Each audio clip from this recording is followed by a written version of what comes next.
Hi, everyone. Today we're going to talk about a very interesting topic, and the topic is how much do you need to retire comfortably?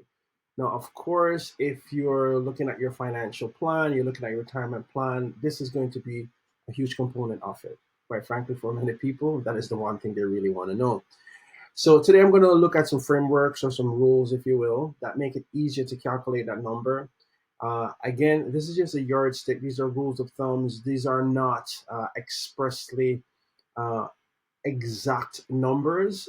To get exact numbers, you're going to have to break out your financial calculator, which I have right here. I always keep them close by. Or you will have to have a financial software, right? Other than that, this is a way for you to do that type of calculation. And the way we're going to use these two different frameworks, we're going to show you how simple it is to calculate. We're going to use both of them at the same time with one particular example, small case study, if you will. And these rules are called the rule of 30 and also the 4% rule. And these are really financial planning guidelines used to estimate how much money you need to save at retirement. Now, the 4% rule, which is based on US markets, again, based on US markets. So there you go. It's not even exact in terms of the complete portfolio. It's based on US markets, is a retirement planning rule.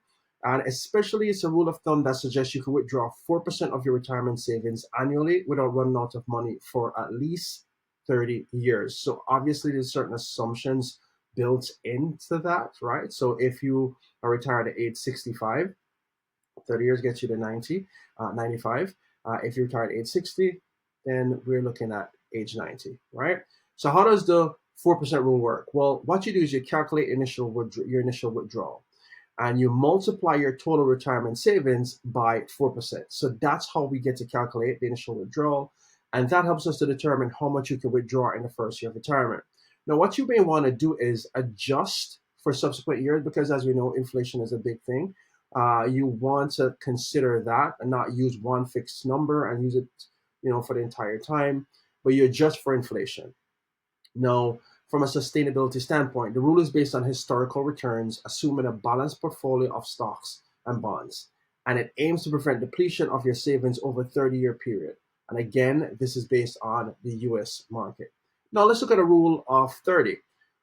The rule of 30, and by the way, both rules are based on the concept of making your retirement saving last for about 30 years. So if it goes beyond that, then obviously it's not really going to apply. But it provides different perspectives. The 4% rule focuses on determining a safe withdrawal rate for your existing savings, while a rule of 30 provides a target savings amount by multiplying your annual expenses by 30 years. Now, you could use the rule of 30 along with the 4% rule. So if you determine your annual expenses in retirement and then multiply that by 30, you could then effectively estimate a target savings amount. The 4% rule can then be used to assess if withdrawing the 4% of the target amount will meet your annual expenses. So let's look at a simple example. So your annual expenses are $50,000. 50,000 times 30 is $1.5 million. Well, let's look and see if it passes the 4% rule.